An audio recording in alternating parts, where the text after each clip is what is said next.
How many little steps to like, I am not bad or not good with technology. I would, ugh.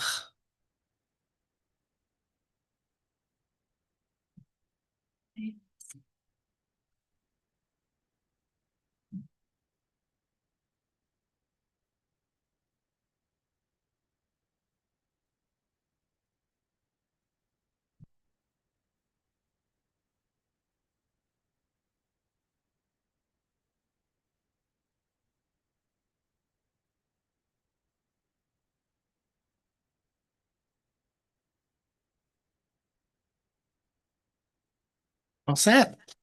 Great. Welcome everyone to the Planning and Heritage Advisory Committee meeting for today, June 12th, 2025.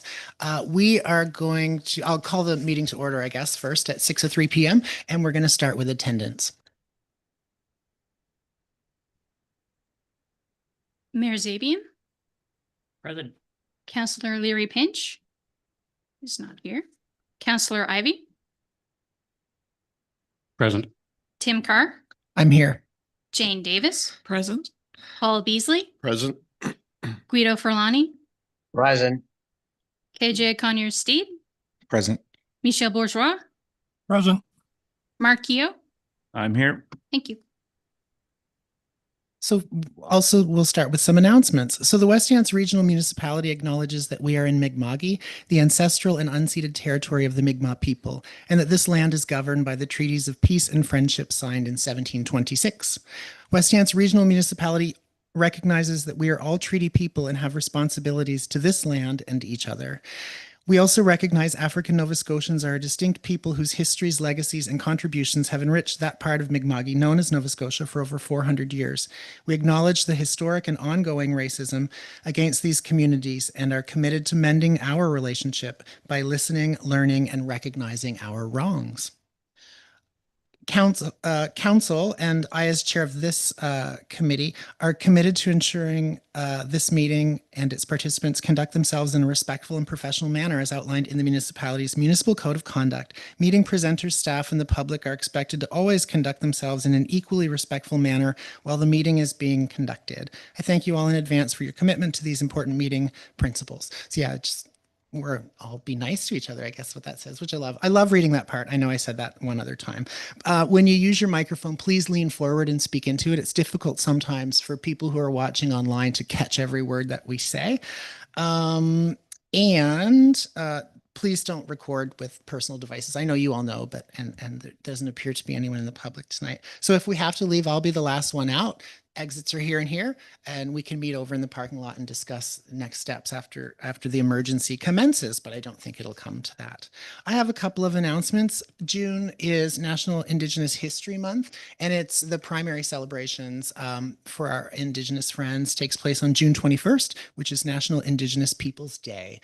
There are some celebrations happening in the Annapolis Valley. I know Colebrook have plans for some celebrations, and there's an event at Glooscap Landing this Saturday, which is kind of I think an opening for their shop or something like that. I'm not full of details, but you might want to check it out Saturday morning.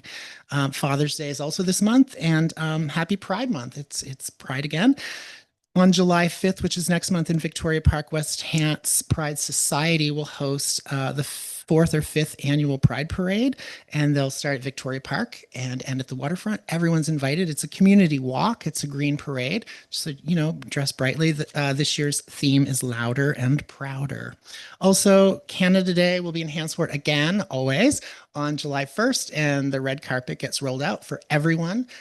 So yeah, come and enjoy it. Last year, I think, was a record-breaking year for attendance. It was a really wonderful year, despite a little drop of rain or two. But this year it's going to be a sunny Tuesday, so make sure you're there for that. I have another announcement that I know this is very important to the planning department, and I'm not familiar with the man named Doug McGuinness, but in this building, I think that he's a legend, is what I'm hearing from people. And I just want to acknowledge that Mr. McGuinness is retiring at the end of this month, and we're trying around the table to figure out how many years of service he's given to this municipality. We're going with 30 plus at the moment. So we apologize to Doug if he's listening. We didn't get the number of years right, but thank you for all of your work with the municipality over the many decades. So, and I know the planning department, they have much more to say to you as the month goes on. So you can look forward to that. Does anyone else have any announcements you'd like to make before we kind of commence? Mark, go ahead. Yeah. If anyone is looking to enhance their yards, flower gardens, and landscape, the Upper Vaughan Garden Club is going to be hosting a massive plant sale this Saturday, June 14th from 9 till 1 o'clock or 2 o'clock, I guess. They're going to go to 2 because there's going to be a big draw afterwards. You can get perennial shrubs and annuals, and everything's going to be priced to go. So the proceeds from that go to their community garden projects, which they look after and create gardens at the hall, the fire station, the Baptist church, and the United Church. So they're looking for support if anyone wants to go and get some plants. And there's a little bit more. You will work up an appetite while you're shopping for plants. So the Upper Vaughan Hall, in conjunction, will have the barbecue going, and there'll be hot dogs, chili dogs, and chili. So $5 will get you a choice and a drink, and their proceeds are going towards upgrading the lights in the community hall. So support there is muchly appreciated as well. Awesome. Thank you. Is Maxine making any chili? I know she's famous for. Yeah, I'll be out. Okay, we'll move on to approval of the agenda. If anyone, generally we don't have many additions or anything like that, but if there are any changes that need to be made, yeah, Vito, go ahead, please. You have two announcements. Oh, I was just curious to ask Mark, when is that happening? Seems like Vaughan is the place to be these days. That is this Saturday. From And what time to what time? the plant sale is 9 till 2. The barbecue will be going 10 till 1. Okay. And if you really want to enjoy Vaughan, I believe the big breakfast is at the fire hall that morning at 8 o'clock as well. So lots happening. Come on out for a visit. Nice. Thank you. Okay, KJ, go ahead. Yeah. So got another announcement. So the Valley Regional Enterprise Network is having their annual general meeting on June 23rd in Greenwood Golf Club. And so like West Hants is a part of the Valley Wren. And so the Valley Wren is trying to do their job around how do you market a collection of regions and a collection of Valley regions. So really encouraging folks to come out to see the work that they're doing. The Wren's doing a lot of work on agriculture tech. And then there's also going to be an announcement around the drone project that's going to be happening at the base. So really encouraging folks to see what's happening in reference to economic development. Thank you, Valley Wren, AGM. Okay, anything additionally? All right, I guess I'll seek a motion to approve tonight's agenda. Would anyone like to make a motion? KJ, thank you. Would anyone like to second it? I actually think if there are no additions, and you could correct me if I'm wrong, Mayor, that we don't have to, just making the motion and seconding it is enough. Yeah. Would anyone like to second it? Thank you, Councillor Ivy. Does anyone have a declaration of conflict of interest about anything that we might discuss tonight? Mark. Not a conflict of interest, but just for transparency, 8.1 Bear Lake, I have been appointed on the CLC committee for Bear Lake. And I don't feel there's any conflict there because it's all the same type of mandate with information sharing and that sort of thing. So but I just wanted to state that because I did see at the public information meeting, there was a lot of questions on who was appointed to the CLC. So they haven't been able to really see yet, but I just wanted to state that I have been appointed and I'm part of that. That's great. And I know that for tonight, I know what we're going to receive is really just like an update on the business, like probably from the meetings that, that you attended and things like that. So yeah, definitely no conflict of interest at all. Yeah. So I guess I'll seek approval of the minutes from our last meeting in May, on May 8th. Would anyone like to, does anyone have, first of all, was there anything in the minutes that needed an adjustment in any way? No? I guess I'll seek a motion to approve those minutes. If anyone, Jane, thank you. And we'll have them seconded just in case. Okay, thank you. Councillor Ivy, thank you. All right, moving on to new business, which is always the fun part and the most exciting part for me of all of these meetings. So file 6.1, file number 25-05 is a development agreement for Highway 14 in Windsor Forks. And that's on the way out to Vaughan there, Guido. So if you're heading out to Vaughan, you might pass this. You will pass this along the way. And Alex is going to talk about this file for us.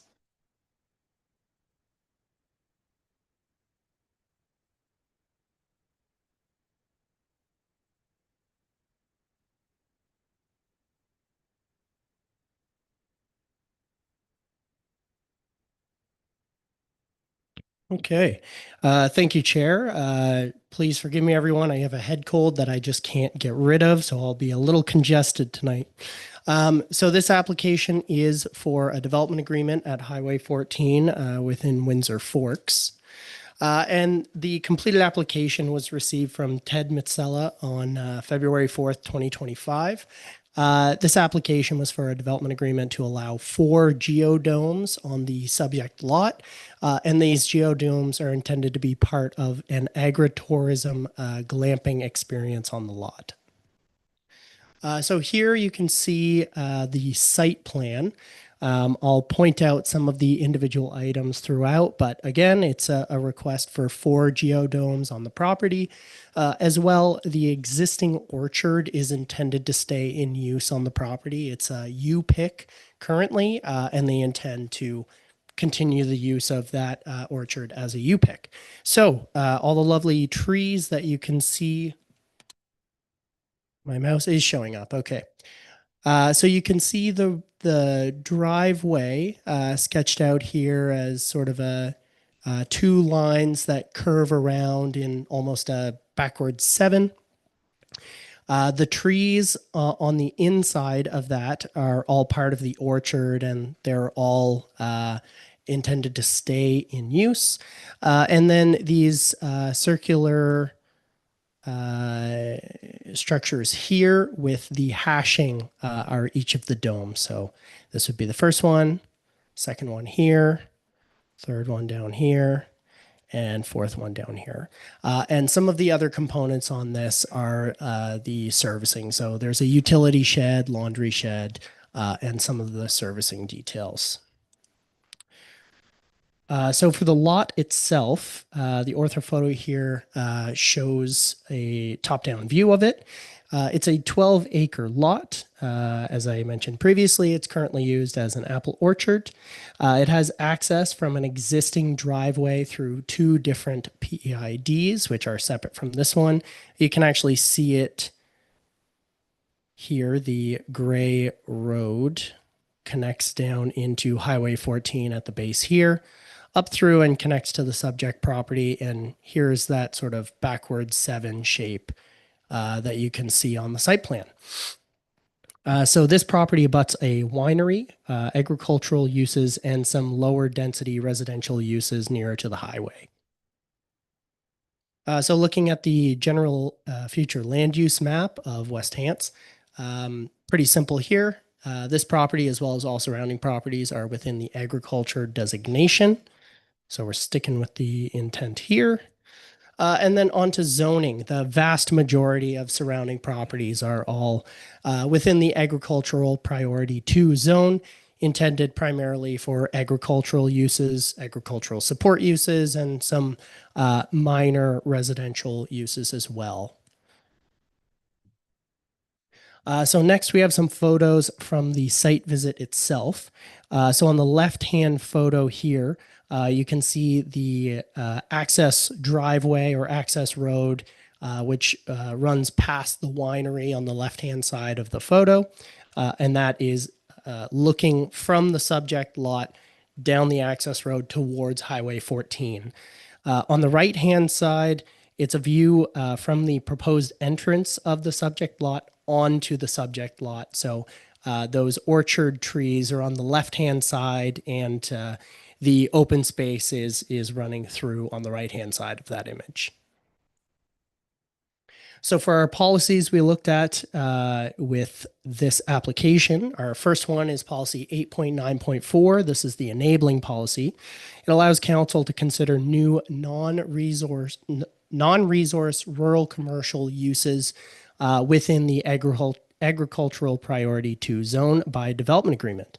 In summary here, the criteria are met Since the agrologist report concludes that the proposed use is not located on an area of the subject lot within current agricultural production, the proposed use will not compromise the agricultural character of the area or the operation of existing agricultural operations.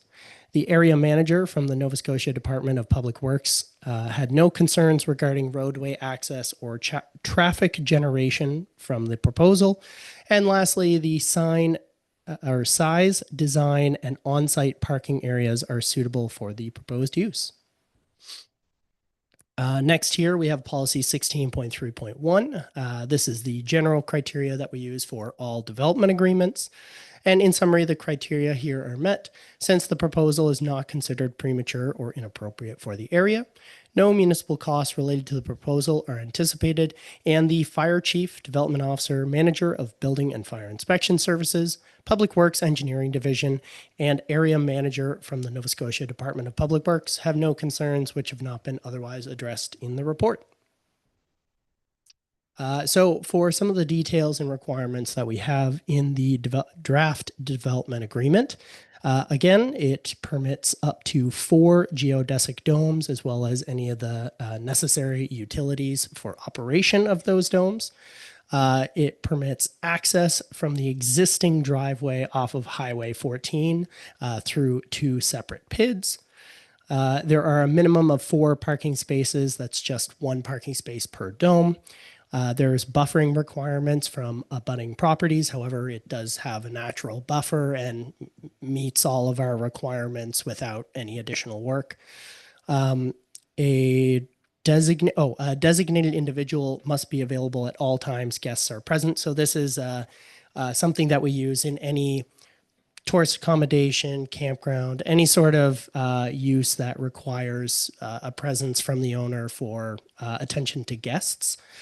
And lastly, we have a provision that no guests are to be present during spraying of the existing orchard. There was a conversation during the site visit around any pesticide spraying, and the owners are in close communication with the farmer who owns the orchard there. And as such, this provision has been put in just as a fail-safe to make sure that nobody's around during that spraying. So for our substantive matter, we only have the one here, and that's uses permitted on the property. Nice and simple. And lastly, our public information meeting. It was held on April 2nd, and the meeting was broadcast live on our municipal YouTube page. We had 16 members of the public attend the meeting, and the deadline for comments was April 16th, 2025. Staff received some questions regarding the location of the proposal on the lot, bathroom facilities, and potential expansion. The remainder of the comments were in support of this form of accommodation that the proposal was providing. So for our process so far, we had the public information meeting on April 2nd, as just stated. Staff then did an in-depth review and brought forward to the Planning and Heritage Advisory Committee a review and recommendation report, which was included in the agenda tonight. Following this, it'll move on to council for first reading at July 24th council's meeting, and then on to the public hearing and second reading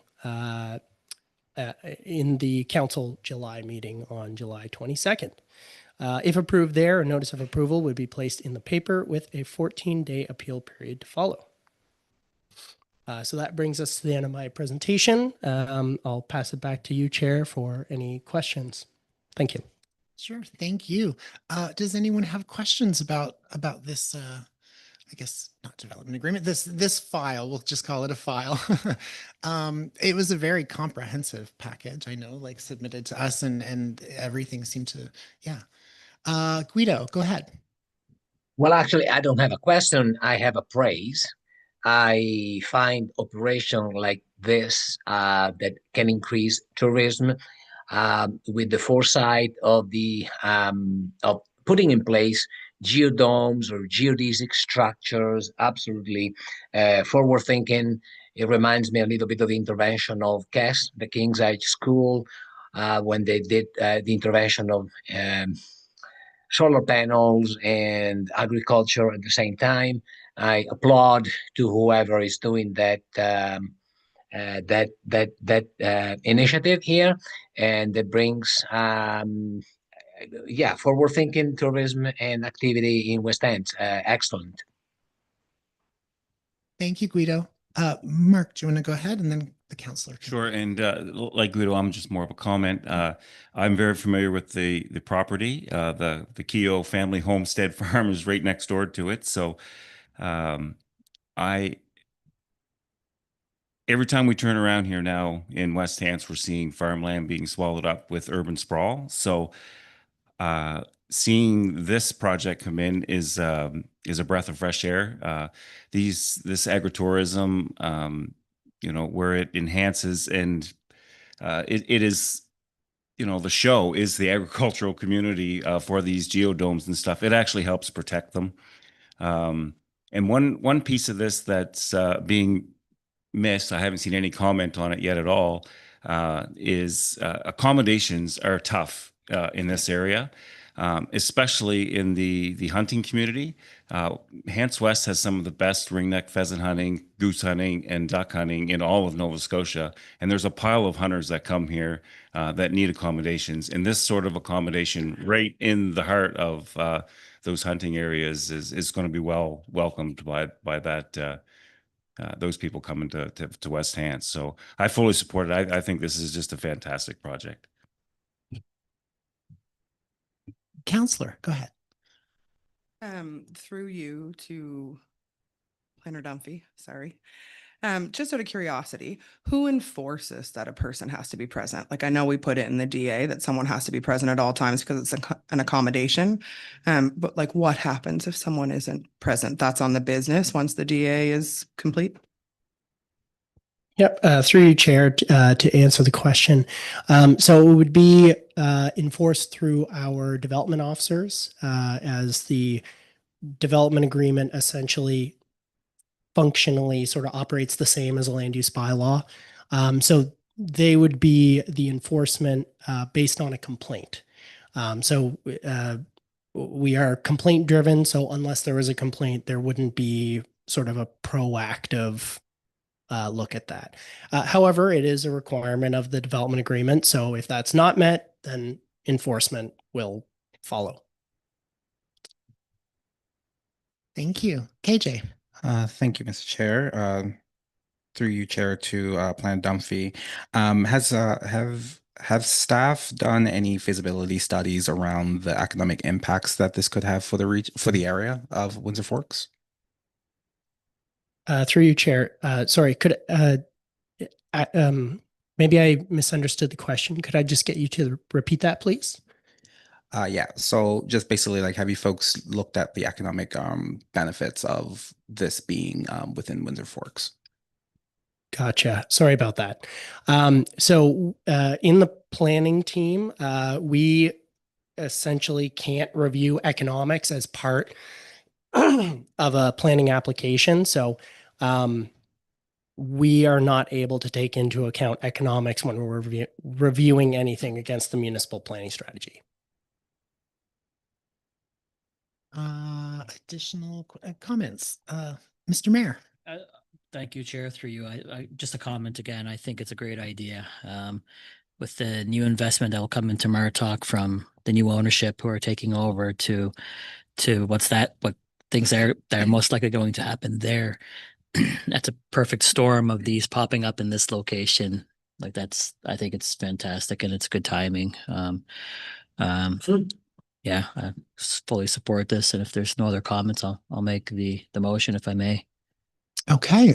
Questions or comments? I just wanted to say that I know that there is a business outside of Hansport. It's a relatively new business, very similar, and I'm friends with the owner, and there is tremendous demand for something like this in our region. And the experience that people have when they say, and I won't mention the business, I don't want to do plugs or whatever, with her at her establishment is very impactful. And people want to come back because they've had that peaceful sort of natural kind of stay. And I agree with you all. We need to see a little more of that, I think.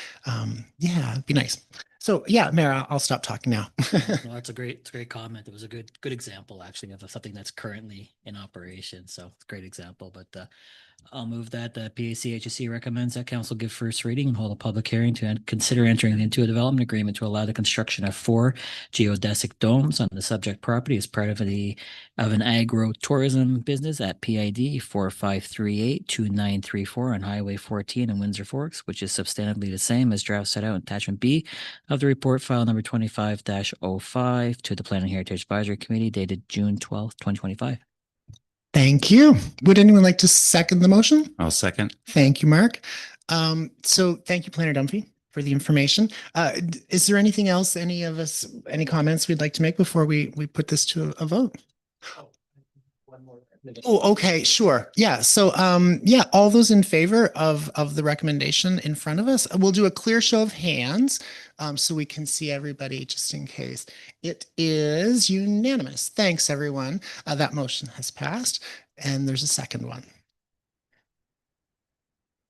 I think we're all just, yeah. Do that. Sure. Yeah. PACHE recommends that council require the development agreement with Ted Mistzella, I hope I pronounced that correct, which permits the construction of 4 geodesic domes on the subject property as part of an agro-tourism business at PID 4538-2934 on Highway 14, Windsor Forks, be signed within 120 days from the date of final approval by council or the date that any appeals have been disposed of. Otherwise, this approval will be void and obligation here arising hereunder shall be at an end. Thank you. Would like to second the motion? Thank you, Councillor Ivy. And all those, and Michelle, just so you know, Michelle, we actually can't see you. So when I said hands up, we didn't quite catch it. I just assumed you voted in favor. I did. My internet connection here in Cape Breton is at the cottage in Cape Breton, so it's kind of wonky, but I can confirm that my intention is to vote affirmative for that motion and the subsequent motion. Thank you. You're welcome. And the rest of us will do a clear show of hands if we're in favor. It looks unanimous. Okay. Thanks, everybody. We are going to move on to business arising from the minutes. So our committee Q&A dashboard is on page 63 of your file. Let's see if we can find it here. And we have 4 items that we have on the list up here. So I'll just read them out loud, and then I'll open the floor to discussion or questions if people have them. So there's the Minas Basin flood study. DAs with expired timeframes and actions, and if those actions are taken, if any. And then the last 2 are sort of pending, new ideas for PIM notification methods and infill discussion following Dow's presentation. So I know that one of these items we all received an email with information about processes and things like that, but I do want to sort of open it up to you all to see if you need follow-up information or clarification about anything that we're kind of talking about. And Paul, just so you know, I don't know if the dashboard is kind of a new item on our agenda, and it was something that the committee sort of wanted just for follow-up and additional questions and things like that. And staff have been amazing and so accommodating and wonderful to continue to allow us to discuss these things, which is great. So yeah, Jane, you go ahead. Thank you. On the 3rd item, I did mention to Planner Carey about one particular DA that's expired, its signatory time frame is expired, and asked her to look into that to see what was happening. Sorry, can you remind me what that DA was? I'm just not remembering that conversation. My apologies. That's the Fairfield Court and Payzant Drive corner lot. If it was signed within 120 days or the maximum of 120 days, its commencement should have been by April the 12th, 2024.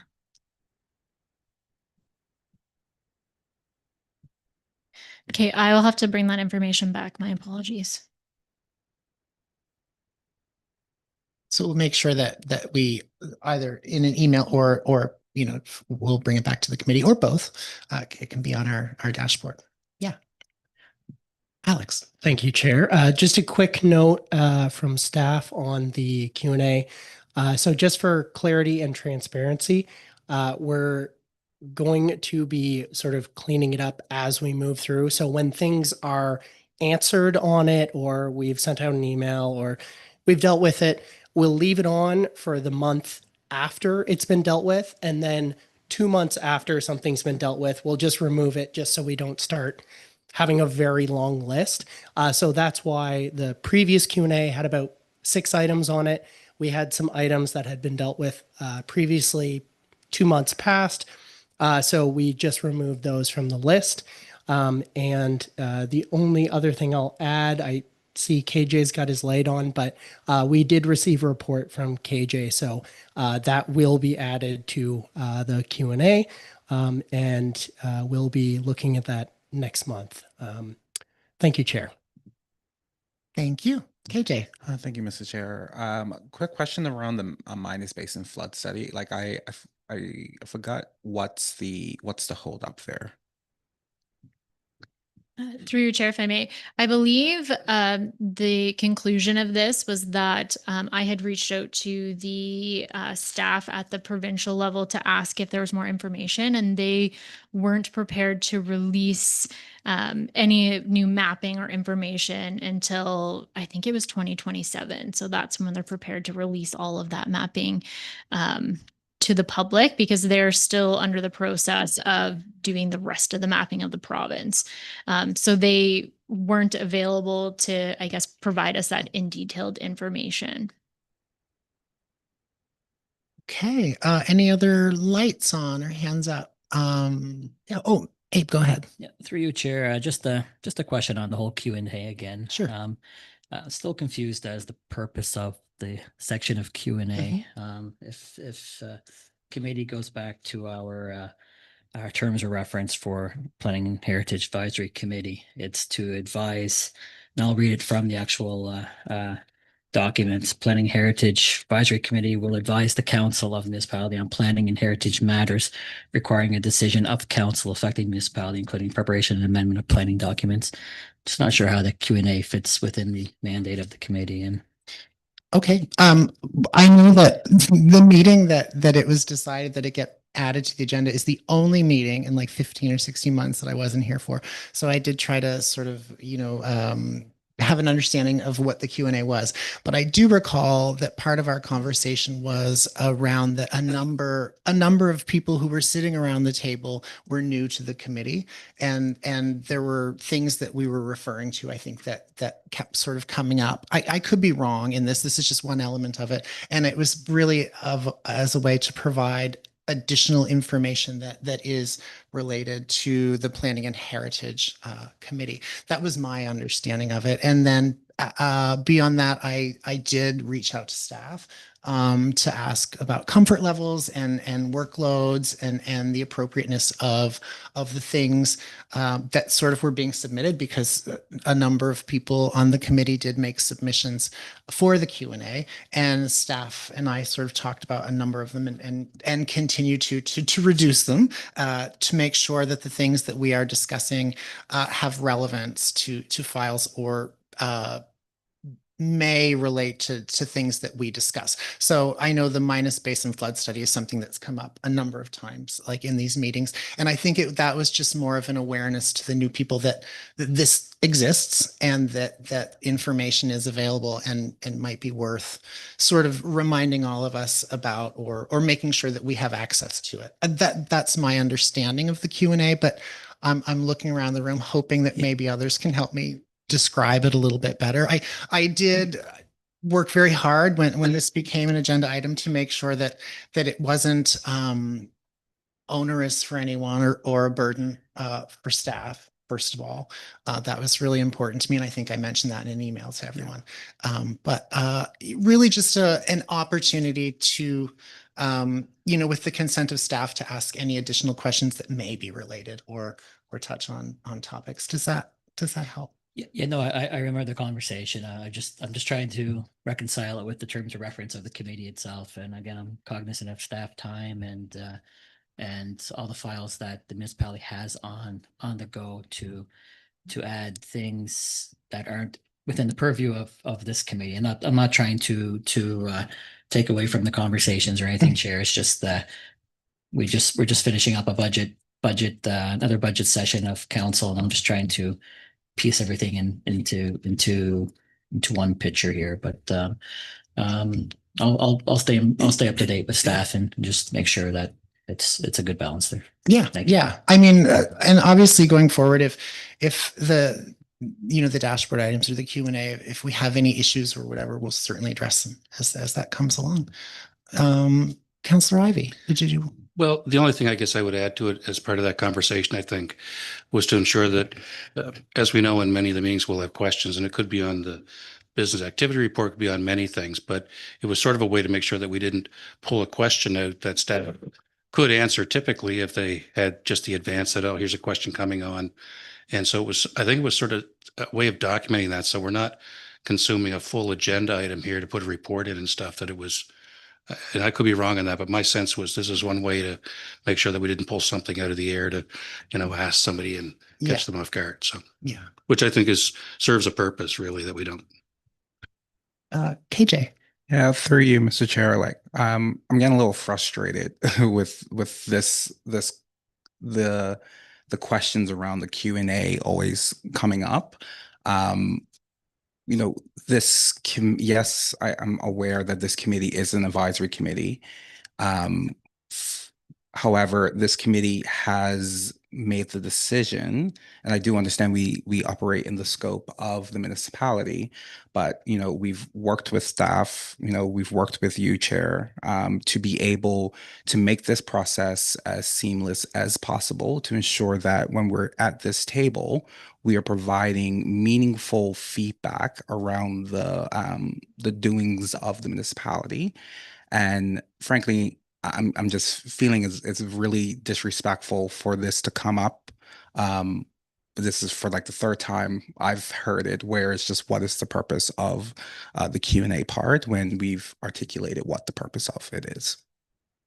I appreciate that. I think that the thing that I've learned over the many months of coming here and sort of being part of these meetings is that it is a little difficult, I think, for us members of the public to sort of find that balance, because in a sense we, sort of signed up to participate in these processes in a way, and we aren't as knowledgeable. I'm not about municipal processes as, I think some of the people certainly who are elected to, to follow these processes. But I see the Q&A, the dashboard, as I was so reluctant when this was added to the agenda. And you remember that I said this in an email, that I had concerns about it as well, just because I worried that it would get us off track. But I don't think that it's done that. I think that the information and conversation that we've had based on the Q&A it's been beneficial to me in some ways, depending on what it is that we're talking about. So for the time being, and I will continue to check in with staff, and I know the mayor will as well, to make sure that things are comfortable for everyone while we, find ways that we can ask those questions that we all have that we may not have an opportunity to ask, that isn't on the agenda, that, yeah, that's what that is. Okay, thank you, everybody. I really feel like, Guido has his hand up. Go ahead, Guido. Thank you. I'm not really addressing the Q&A or dashboard thing. I think Jane proposed that a month ago. He went through, and I myself still trying to understand how to use it properly, honestly. And that's where my question comes here, because I see my name is on the dashboard there relating to the Dalhousie infill presentation. And I apologize, I didn't have the time to follow through that. I received the email from Director Kari Fougere and asking me to do that. And then I got taken into this no uranium mining down in Vaughan and all Nova Scotia. It's been 2 weeks of hard work to take care of it. And my question is to the director, actually. I see that in order to speak about the infill, couple opinions that I have heard literally at the supermarket at Sobeys and whatchamacallit, Canadian Superstore. I'm requested to fill in a form. And my question, talking about the Q&A and dashboard, is Is this an item that need the form or filling of the form, or is an item that could be simply discussed? As I'm not going to reveal the people that told me what they told me, it's just information. And so I'm asking some clarification from the director. Thank you about this item and the request for filling a form and properly presented. Through you, Chair. Maybe a couple things on that. I think if there is any questions that are received about the application or something that was presented in front of the committee, you can certainly send them to us in an email, and we can review them, respond, or even bring them back. For that particular application, we had an external group work on the project, so it is difficult for us to answer questions sort of on the fly about something like that. And if it is a larger conversation, if you wanted to talk about infill, and have a discussion around it, that's when we would typically prefer to have it added as an agenda item, which would need a report associated with it. So it would provide all of the information to the committee. It would let staff know kind of in advance of, what to be prepared to discuss. And then that could be a discussion point on our agenda under new business or wherever it's appropriate. Thank you. Thank you. I'm asking because I myself, I'm not really grabbing the concept as the case specifically is a couple people gave me a couple opinions. So I have no document. There is nothing. It's just, hey, we saw the discussion. I think so and so, which I won't share because there is no discussion now. But when I receive opinion from people, what do? I keep it for myself, or I share it with the committee as a member of the committee. And if I share with the committee, do I need to go through the whole wakamatsu of the process? And so sorry, I'm keeping forgetting to pass through the chair and go to the proper person. I'm keeping going straight like a train. My apologies, Chair. No worries, Guido. I have a comment about this because it is something that I've been thinking a lot about, because we are all a very active group of people, very engaged. We care a lot about our region, and we're all busy doing a lot of things. And just recently I've been thinking that, our role here, and it's been said, is an advisory role. And it is very important that we stay in our lane and that we sort of we do the work that we signed up to do and that the public expect us to do. I also receive comments and questions from the public about various things. And so the question that I always ask myself is, like you, what do I do with that information? I think it's important to remember that we're all citizens of the municipality, and there are lots of avenues for us to get information to our council or to the public.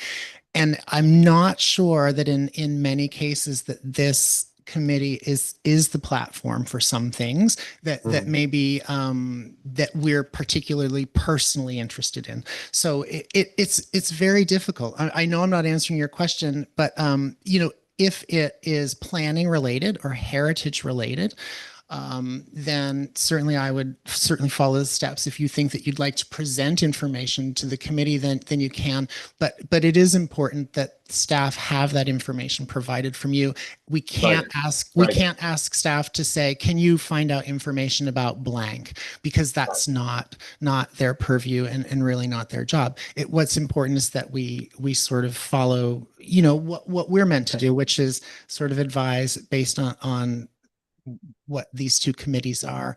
It's difficult when you're involved and people talk to you. I understand. But I would certainly redirect them to resources that are here and available in the municipality. Our councillors, our mayor, everyone are very, very engaged and very responsive to the public. And it's frustrating, I think, for people when they think that maybe things aren't being heard as much as they should be. But there are processes, and just out of respect for the different things that we're interested in, I think we have to really think about which avenue to take. I don't have an example off the top of my head, but yeah, we have to ask ourselves if it's appropriate or not for this committee, and also if we want to use the time of this committee for an initiative that maybe is just something that's personal to us and not as broad, as it should be for our committee. It's important, I think, that we try to stay in our lane as much as possible. But having said that, being active in your community is not something that any of us are ever going to, discourage. So keep it up and ask questions anytime you have questions, and don't worry about going through the chair or whatever. Just ask your questions. No, that is important. I appreciate, Chair, the answer. And I was, in fact, debating with myself on the nature, just because it's very atypical. There is not a PAD, there is not a number, there is nothing physical here. And I know that we are belaboring this point, but discussing it openly helps me to figure out, the direction and how to manage this kind of information. Thank you. You're welcome. I think we're all still kind of learning what our role is, I think, here. And I think we appreciate being here and appreciate having the role, but it is a learning process. That's yeah. Any other questions or comments about the Q&A? If not, I think we're going to move on. I see Michelle has the hands up. Oh, Michelle, you please go ahead. Thank you, Deb. To you, Chair, just to follow up on your comments. I think it's one of the overriding factors I think we have to be cognizant of is I think we have an obligation to appear impartial before we bring things if we adopt a certain slant and champion a specific cause as concerned citizens, that's great. But as a member of an advisory board, I think we need to make sure that we're presenting an impartial review of that versus a predetermined course of action that we want to see happen. I think I've noticed that there's been a few sidetracks on that recently. And I just thought some of those things kind of call into question the impartiality that we're presenting to people if we're saying this is what before we've even heard it at the committee, this is a bad thing. So not a big deal, just an item that I thought was kind of a concern. Thank you. Yeah, I totally agree. Any other lights or hands? I don't see any. So we'll move on to business arising from the public information meetings. And I know there have been a number of them lately, or engagement sessions. So the first one we're going to talk about is the Bear Lake Wind Farm. And Carrie, you're going to talk about that one. Yes, thank you, Chair. So this was for a development agreement for Bear Lake Wind Farm, which is now a 7-turbine wind farm in the Upper Vaughan and Vaughan areas. So this was for the revised application to the previous DA application for Bear Lake Wind Farm that this committee should be pretty familiar with. The public information meeting was held on May 21st, and the meeting was very well attended with 31 members of the public attending, lots of back and forth questions. The applicants were there and were able to answer a lot of the questions. So that I think was very helpful. And I am currently reviewing feedback from the meeting and correspondence sent afterwards, and working on finalizing the draft DA and plan to bring that application forward with a recommendation at an upcoming meeting. Great. So I know that meeting was broadcast on YouTube, and if you go to the municipality's YouTube page and hit subscribe or whatever, you can go back and check out any of the previous meetings. So I encourage everyone to check that out if you haven't seen that public information session. Mark, you go ahead. Yeah, through you, Chair, just one quick question. Has the applicant submitted a lease agreement with the Crown yet, or from the Crown? Through you, Chair. So part of the DA, and of course this is still in the works and under and being drafted, but part of the DA requires a lease agreement by a certain date. So that hasn't officially happened yet, but it will be required by a certain date in the DA. Has that date moved from the original application that they put in? Because I thought it was going to be in by Christmas at one point, but then they had decided to redo everything. And I'm just wondering is it a set date that's been set, or is it a moving date? Through you, Chair, I I don't have the draft DA in front of me. I think originally it was the end of this year. I would have to confirm it if that is still the agreed upon date between the parties and the province there.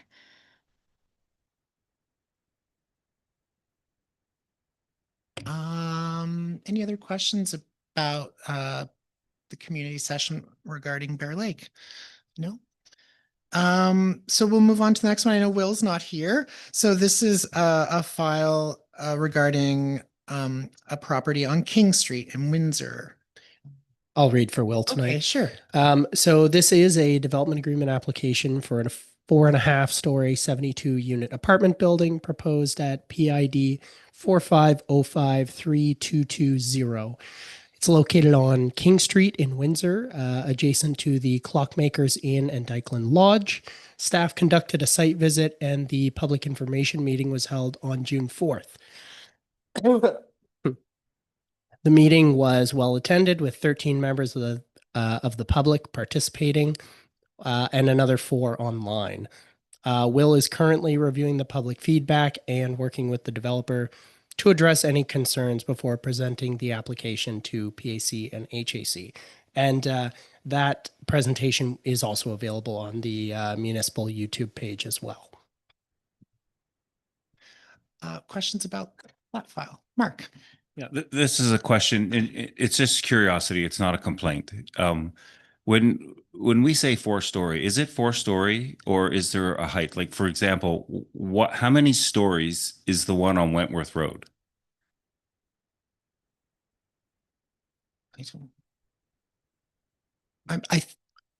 I remember watching this presentation and this question came up about the number of stories, and my impression of it is that the answer can vary depending, like this property, I believe is they're using some of the hill basically. And I believe, I don't know, I shouldn't speak for anyone. I'm going to stop talking right now, but I think that it varies. And I know that in some communities, Hantsport, for example, has a limit of feet. So it, like, for example, it's 5 stories in a certain area of Hantsport, but it can't exceed a number of feet. I don't know if that's the case. Yeah, I can speak to it generally. I wasn't at the public information meeting. However, for the Wentworth apartment, through you, Chair, for the Wentworth apartment, I don't think I have that off the top of my head. This one being 4.5 stories is the listed dimension for it. The chair is on the right track there. So it's on sloped land, and depending on the definition, which our definition hits in the middle of the slope, being that 4.5 stories. So it depends on if you're talking about not our definition, but like the colloquial meaning to how tall something is. Could be 4 stories, could be 5 stories, depending on which side of the building you're on, because it is a sloped lot. And 1-story entrance is on a different story than the entrance on the other side. So it's a little bit of a weird, different lot configuration, makes it a little weird for measuring the height of the building. However, essentially anything above 3 stories, 35 feet in pretty well most cases in Windsor, immediately requires development agreement. It has to hit the height policy. So height policy comes in for anything above 3 stories. And the major component of that height policy is that the side yards are required to be half the height, at least half the height of the main building. So in this case, 45 feet, half of that is 22.5, something like that. So that'll be a requirement for this. And that's really where the height comes into the policy. I hope that answers. Yeah. Additional questions, comments? Yeah, Mark. Sorry. And my other question is, I did listen to the PIM, and there was a lady that spoke very well on the trees and the landscape there. And that's kind of near and dear to myself as well. And those trees are old. Has there been any discussion to go back to the applicant to try and incorporate that into their plans? Through you, Chair. So the discussions with the applicant are still ongoing. We're still in the comment period, or we're just wrapping up the comment period. So sort of collecting all that information to go back to the applicant and have that conversation. That particular member of the public that brought those up did also attend our public engagement sessions last week. And we had a good conversation about that and potential options or things that we can look at, in our future plan review and things like that. But certainly, all of the comments and feedback received through the public information meeting and the comment period will get relayed back to the applicant. Great. Yeah, go ahead, Paul. Thank you, Mr. Chair. I was only able to attend the first 30 minutes of that public information session, and I did type in a question, but I had to leave before the question got answered because there were quite a few questions, and I'm wondering possibly if one of staff recall if there was an answer to that question, or Councillor Ivey, but I had asked about setbacks, and it talked about the standard setback to be 35 feet based on the bylaws, and but they basically took the average setback for the properties along the street, and it came out to be 27 feet. Now 27 and 35, not a big difference, but they also compared it to the Clockmaker Inn, which is probably the highest building there. This would be comparable in height, like the couple on the top of the Clockmaker Inn. So my question was, given the height of the building, Clockmaker is set back a considerable amount from the road. Would there be the opportunity to move this one back a little bit to the standard 35 feet? And so I was just wondering if it was answered or if they're going to take that. I don't know. Through you, Chair. I believe it was answered. I think we followed up on the questions that were on the chat towards the end of the meeting.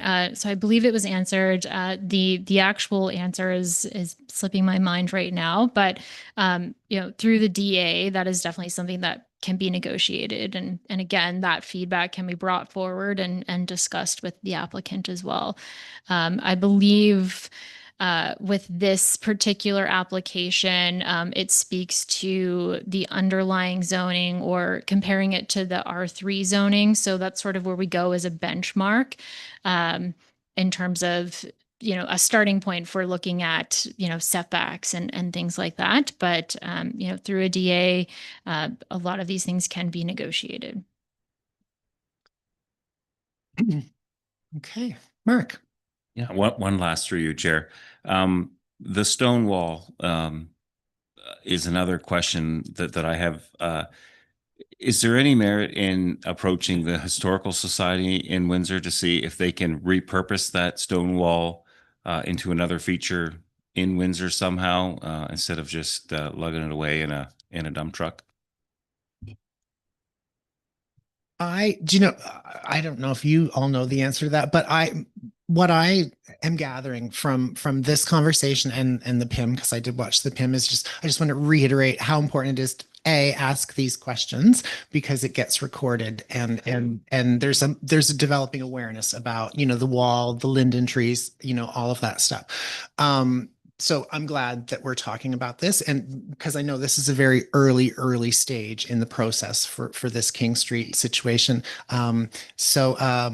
Like the woman showing up for the public input session, it's very important. If anyone's watching and you're interested in these files, attend these things, because we see them in our files that everything that people talk about gets mentioned, and there is a possibility that these things can come back to the developer, if enough of us or enough of the public sort of reiterate these things that are important to them. But I do know that the developer really, at the end of the day, decides what happens on a lot.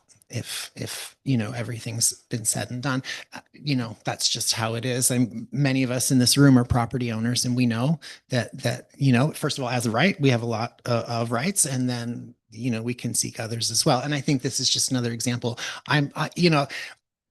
I also I think about the trees and all of those things and the space, permeable ground and all of that. But that's why it's important during this meeting and all of these PIMs for the public to show up and for the public to get involved and to let potential developers know how the community feels. Yeah. Jim, did you want to? Yeah, thank you. I guess the short, quick, just to reiterate Director Fougiere's response to Citizen Paisley as it relates to the question on the setbacks is I feel pretty confident in saying that'll be in the last 5 minutes of the tape. If you wanted to see what was said during the session, it was definitely, we put those at the end as Director Fougiere references. So that's where that was. And then I guess the other thing, just to the comments of the chair, that for sure there's a lot of things even brought up during that session that aren't specifically related to the agreement or the terms and conditions. But what came out of that conversation with the residents were some key things that they thought were important as it relates to the property. And we've seen where developers actually listen to that information and will, in some cases, make changes. This developer shows signals by what they've already done in their design of the building, trying to take on Windsor style architecture is one thing. And two, that 25% of their units are dedicated towards affordable housing. Tells me that, you know, with all the developers we deal with, but here's one where you're seeing signals of somebody that really wants to do what is the right thing with that property. So I think it's good that they hear this and that, you know, through the process that they continue to hear, because you just never know what they may be able to respond to while still maintaining their objectives in the building that they're designing. So I just thought it was important to underline that. Thank you. Thank you. Additional questions or comments about the King Street file? Anybody? I don't see any lights or, oh, Guido, your hand's up. Just a simple remark. I remember that night at the end, I made an intervention. I brought about many points that some of you might have seen. And I remember that the two guys that were present for the developer, Pinnacle, if I remember the name right, were actually very active in jotting down every single note accurately, I would say, and they don't think it was for a show. So I'd be interested to see, you know, when they come back with a new proposal or adjustments, how those things have been taken in consideration. It's just a notation, nothing really to add to the pie here. Thank you. Thank you, Guido. Okay, I don't see any additional lights or hands up. So we'll move on to 8.3, which is the plan review, the public engagement. So there were 3 sessions. One I think was online and 2 in person, but did you want to talk about this? Sure. Yeah. Thank you, Chair. So as mentioned, staff completed a series of engagement opportunities last week. So we had 17 people participate in the sessions, and thank you to all of those members of the public, members of PACAC and council that were there and participated. We really appreciate your feedback. We held the one online session that is available now on the municipality's YouTube page, and the slide deck is in your agenda package there, as well as the 2 in-person sessions. And those information boards will be posted on our website, hopefully by the end of this week. For viewing, but very similar content. So as for next steps, we're working on gathering all that feedback that we received and any sort of incoming correspondence via email or phone from those sessions, and then finalizing the drafts for future consideration. So if there's any questions about the engagement or next steps, happy to take them. I attended one. I went to the Falmouth session, and my takeaway was from the experience that in my conversation with the planning department is that they really want the public to get involved, because really to a large degree, I think our planning department do look for guidance from the public. So I encourage everyone. I know that these sessions have ended, but when there are opportunities to have your say, it's critical that you do. It's better in the beginning than at the end, certainly. So yeah. And so I just wanted everyone to know that like the message from the planning department is like participate, because they really both want and in a sense need the help from the public for things like these public input sessions and yeah, planning. Anyone have any questions about the sessions or comments about them? Councillor Ivey, did you want to? Yeah, thank you, Chair. Just one thing, I was fortunate enough to be able to stick my head in the door for Falmouth and Brooklyn, and really appreciated the time that I was able to get with the staff that were there just on basic questions. I haven't had time to put pen to paper on some of those notations, but I guess the key aspect of what I see now within this process and for us to understand is that, so because right now we've been dealing with this, I think, at what I'll call the high level of philosophical policy based on what we think we see ourselves going forward with. That's difficult, even for those that are in this, to sink your teeth into, to know what that means with the documents that'll be coming out the door. And so I think the next stage is that, and I'm not going to say much on this. I'd really rather have Director Vigier give the clarity that we'll be seeing an aggregated document at some point that will take this philosophical policy-based direction and wrap it into a draft set of documents. And I think that's the point when, for me, for others, to really be able to go in and see what this translates into. Sometimes it's difficult because, look, this is voluminous. 3 plans getting rolled into one, which were voluminous to begin with. And now the task of aggregating them into a single document, I think of other work that I've done previously, and not an easy task. And so the thing that can help with that, though, to make it easier, and I don't know if this is built in as part of the process or not, is that you end up having what I'll call a summary of key points that are new adds, changes, or deletes. So you know what may have gone out, because there may be something that people on the street might think is important, or, it's along that line. And I'm not looking to make this task any bigger than what it is. It's a pretty tall mountain already. But it's just at that stage, I'm not sure how long that stage will be for us, Director Fichier. So here's the question is the anticipation of the window on that, and I guess how we see that being done. Is it that people will get a draft copy of the document that they can go through and send comments in that you and the team we're working with then has to redraft again, or can you just give us a peek into that? Absolutely, through you, Chair. So as you mentioned, it is a lot of information. So, we've been struggling internally to try to figure out how do we present this information, because I think just between the NPS and the land use bylaw alone, we're looking at, north of 300 pages of policies and definitions. So it is a lot of information to digest, and we do plan on presenting the information in the way that you suggested. So, trying to speak to what major things have been removed or changed, what is kind of staying the same, and, the things that will actually have an impact. Of course, rewriting it, there's a lot of things that are changing, but there's not a lot of, or I guess there's less, substantive changes. A lot of it is kind of housekeeping or just rewriting, rewording, things like that. So our plan is to probably work over the summer to try to refine. We still have a few things that are outstanding and a few things that had come up during the public engagement that may have not been addressed in our current drafts, that we have to kind of go back to the drawing board, figure out, rewrite those sections or add in things.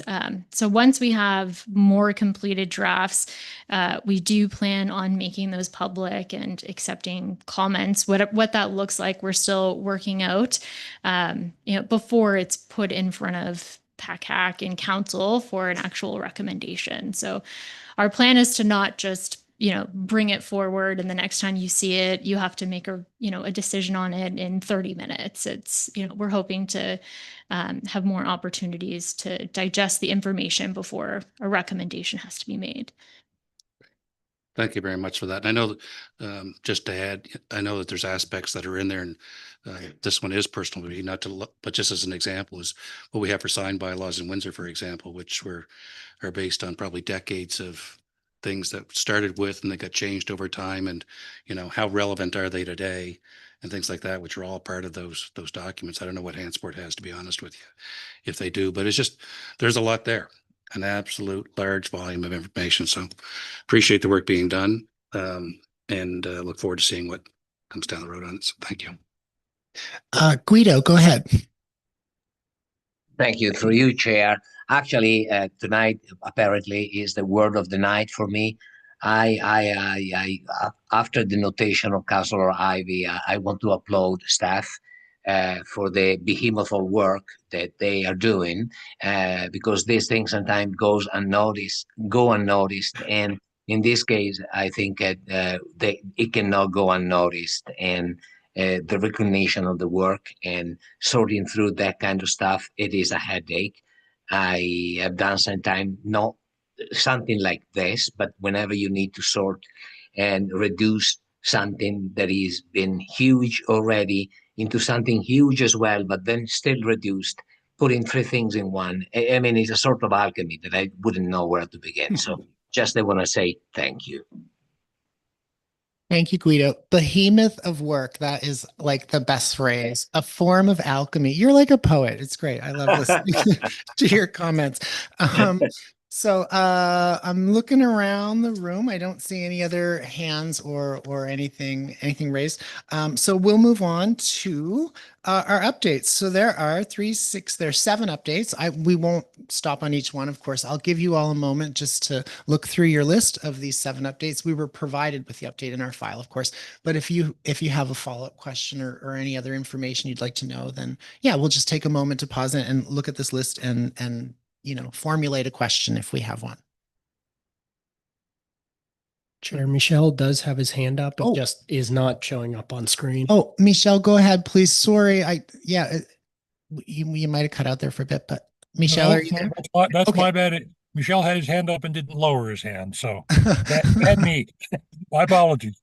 Well, you had your hand up for a reason at one point. I had guess. already spoken on that, but Okay. I appreciate you noticing. Thank you.